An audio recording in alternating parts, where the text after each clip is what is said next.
Might need two people to do this. Push the button and let it go down. At this point you'll find that the spring is all loose.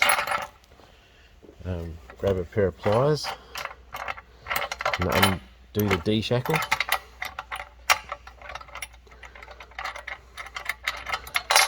Once you've got the D-shackle out, just put that aside. We can work inside this space here. So you need to pull that out, stretch this right out, so it's now open out like this. Your jackhammer will be sitting here, of course, and your handle won't be here, of course. This here is just unpacked. Now there's a little R-clip here. We need to remove that, and this spring will then release. So we'll grab a pair of pliers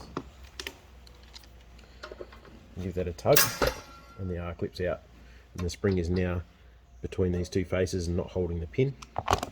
And at this point you should see that the pin can now go up and down freely.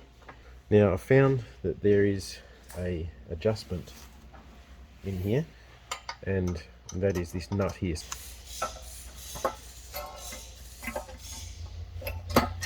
I'll put that back in there, and we'll just loosen this nut off again. And we're going to pull the R-clip back out.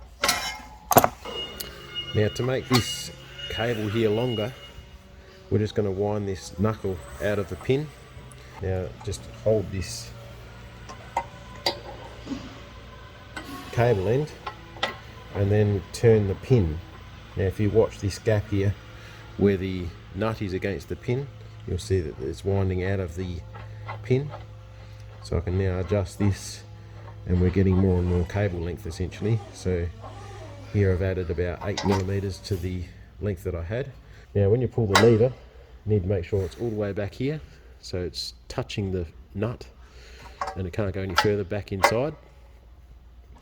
And then have a look down this gap here, in here, and make sure that the pin is still clearing this, but you can wind that pin out.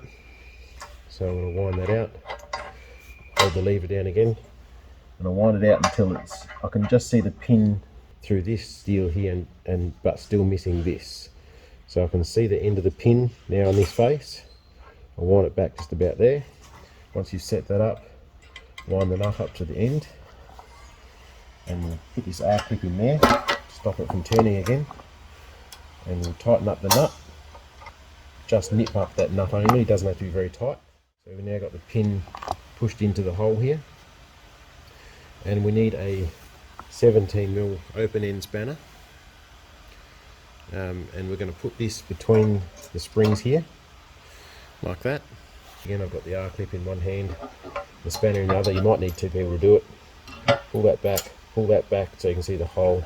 Insert the R-clip again, and then let that go. So you should be left with the spring, washer, R-clip through the pin, as you can see here. Okay, so we'll do a test. So I can now pull it out, and it goes all the way back in.